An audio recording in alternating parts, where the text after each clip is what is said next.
Good morning बच्चों। आज हम संस्कृत में एक नई चीज़ पढ़ेंगे। यह आपने पहले अन्य भाषाओं में पढ़ा होगा, हिंदी में और इंग्लिश में। आज संस्कृत में पढ़ते हैं। इसको कहते हैं अपठित अवबोधनम, यानी कि अनसीन पैसेज। अनसीन अपठित गद्यांश पैसेज। ये आपने इंग्लिश और हिंदी दोनों भाषाओं में पहले पढ़ा होगा। इसका मतलब ये होता है, अनसीन का मतलब जो आपने पहले नहीं देखा हो, आपको उसी समय देखने के लिए मिले, आप उसको पढ़ें, उसको समझें और उस पर आधारित प्रश्नों के उत्तर वहीं से छांटकर और उसमें दें। वहीं से उसी में पैसेज के अंदर ही उसमें प्रश्नों के उत्तर होते हैं, वहाँ से उत्तरों को छांटकर उनको लिखना है। तो आइए शुरू करते हैं हम अपना पहला अपठित गद्यांश। एषः देवालयः अस्ति, मम माता प्रतिदिनं तत्र गच्छति, अनेके भक्ताः अपि तत्र गच्छन्ति, मम पिता अपि तत्र प्रतिदिनं गच्छति, सर्वे तत्र नमन्ति, सर्वे तत्र पूजां कुर्वन्ति, आरतिं च गायन्ति, अन्ते पुरोहितः प्रसादं यच्छति, सर्वे प्रसन्नाः भूत्वा आगच्छन्ति। बच्चों, ज़रूरी नहीं है कि इसमें आपको सभी शब्दों के अर्थ समझ में आए, लेकिन अगर इसकी थीम समझ में आ जाती है आपको कि अपठित गद्यांश किस थीम पर आधारित है, किस विषय पर आधारित है, तो आप इसको आसानी से पढ़कर इसके अर्थ को समझ सकते हैं। ज़रूरी नहीं है हर शब्द का अर्थ आपको आता हो। जैसे इसी ही पैराग्राफ में आपको हो सकता है कि बहुत सारे शब्दों के अर्थ नहीं आ रहे हो, आपने शब्द पहली बार सुने हो या पहली बार पढ़े हो, लेकिन कोई ज़रूरी नहीं है कि हम उनके अर्थों को जानें। इस पैराग्राफ को पढ़कर अगर हमें थोड़ा सा भी हिंट मिलता है कि ये पैराग्राफ किस विषय में है, तो हम अपने उत्तरों को छांट सकते हैं। आज आपको मैं इस पैराग्राफ की ज़रा सी भी हिंदी नहीं बताऊंगी, एक बार फिर से पढ़ूंगी और आप समझना कि आपको कुछ समझ में आ रहा है या नहीं आ रहा है।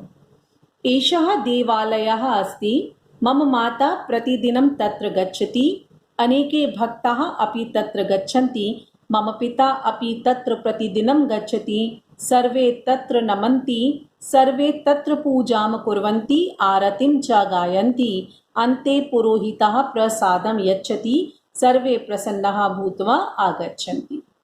इसको बार बार पढ़ेंगे तो आपको वैसे ही समझ में आ जाएगा कि इस पैराग्राफ में क्या है। पहली तरह का प्रश्न आपको आता है बच्चों, एक पदेन उत्तरत्। इसका मतलब होता है इंग्लिश में answer in one word only, in one word. दूसरा तरह का क्वेश्चन होगा पूर्ण वाक्य, आंसर इन सेंटेंस, सेंटेंस। इसके बाद होगा विकल्पेभ्यः शुद्धम उत्तरम चुनत। इसका मतलब होगा एमसीक्यू, यानी कि इसमें दिए हुए विकल्पों में से, दिए हुए ऑप्शंस में से क्वेश्चन का राइट आंसर चुनकर उसको लिखिए।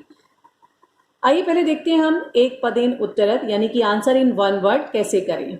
एषः कः अस्ति, ये लाइन हमको पैराग्राफ में ढूंढनी है कि पैराग्राफ में कहाँ दी हुई है। देखिए ये लाइन दी हुई है, इसमें एषः क्वेश्चन में दिया हुआ है, अस्ति क्वेश्चन में दिया हुआ है, एक वर्ड बच गया आपका, आंसर बन गया देवालयः। तत्र के नमन्ति, ढूंढिए लाइन कहाँ है। ये देखिए ये मिल गई लाइन, तो यहां पर तत्र और नमन्ति नहीं आएगा, क्या बच गया, सर्वे। पैराग्राफ से आंसर को लिखते हुए उसकी स्पेलिंग को एक दो बार अच्छे से जांच लें कि आपकी स्पेलिंग सही है या गलत है। देखकर गलत नहीं उतारना है, बिल्कुल सही स्पेलिंग होनी चाहिए। अब है पुरोहितः किम करोति, अब ये लाइन कहाँ है, यहां है। इसको पूरा लाइन में लिखना है तो पूरी लाइन लिख देंगे हम इसकी, पुरोहितः प्रसादम यच्छति। अब बच्चे आप पूछेंगे कि हमने इसमें अंत्य क्यों नहीं लिखा। अंत्य का मतलब होता है इन लास्ट, एट लास्ट में, सबसे बाद में। तो सबसे बाद में तो हम पैराग्राफ पढ़ रहे थे, तो उसके बाद में पुरोहित ने प्रसाद दिया, लेकिन यहाँ तो हम क्वेश्चन का आंसर है कि पुरोहित क्या करता है, तो पुरोहित प्रसाद देता है, इसलिए यहां तक लिखना है इसका आंसर। अगला क्वेश्चन है जनः तत्र किम किम कुर्वन्ति, ढूंढिए लाइन कहाँ है। देखिए जनः, ये देखिए बेटे, पूजाम कुर्वन्ति आरतिम च गायन्ति। सर्वे की जगह हम जनः भी लिख सकते हैं और सर्वे भी लिख सकते हैं। सर्वे का मतलब होता है सभी। सर्वे तत्र पूजाम कुर्वन्ति आरतिम च गायन्ति। ठीक है। अब आता है विकल्पों से, विकल्प यानी कि एमसीक्यूज, ऑप्शन। ऑप्शन में से शुद्ध उत्तर चुनिए, यानी कि सही उत्तर चुनना है। हमें 4 शब्द दिए हुए हैं, इसमें से राइट आंसर चुनना है। ये 2 शब्द यहाँ पर दिए हैं, एषः और देवालयः। अत्र का मतलब होता है यहाँ, और विशेषण का मतलब एडजेक्टिव किम। किम का मतलब what is the adjective word here. यहाँ पर इन 2 शब्दों में से कौन सा वर्ड एडजेक्टिव है, यानी कि विशेषण है। अब विशेषण आपने हिंदी और इंग्लिश दोनों में पढ़ा हुआ है कि जो शब्दों की विशेषता बताता है उसे हम विशेषण कहते हैं। तो एषः शब्द यहाँ पर विशेषण है, इसको ठीक कर देंगे। देवालयः नहीं था विशेषण, तत्र था ही नहीं यहाँ पर, और अत्र यहाँ पर था ही नहीं, इसलिए एषः और देवालय में जो पहला शब्द होता है बच्चों, ज्यादातर वो विशेषण होता है। जैसे आपने हिंदी में पढ़ा होगा सफेद घोड़ा, तो घोड़ा तो विशेष्य है जिसकी विशेषता बताई जा रही है, और विशेषण क्या हो गया, सफेद। इस तरह से इंग्लिश में व्हाइट हॉर्स, व्हाइट हॉर्स में व्हाइट जो है वो एडजेक्टिव है। ठीक है बच्चों, तो ज्यादातर पहला वाला शब्द जो होता है वो विशेषण होता है। अब जनकः अस्य किम पर्यायवाची पदम अत्र प्रयुक्तम।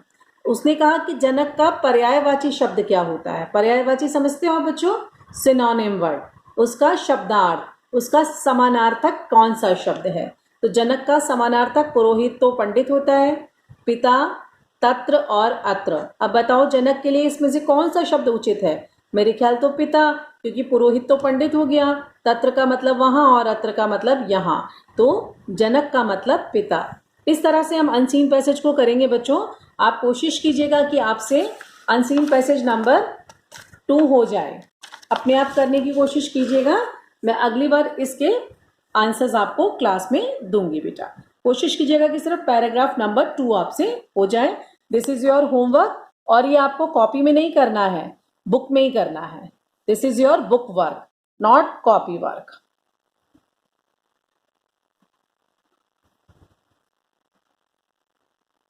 बुक में ही करना है, कॉपी में नहीं।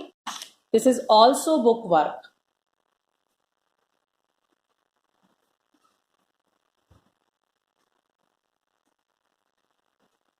ठीक है बच्चों, आज एक चीज और पढ़ेंगे इसके साथ साथ हम।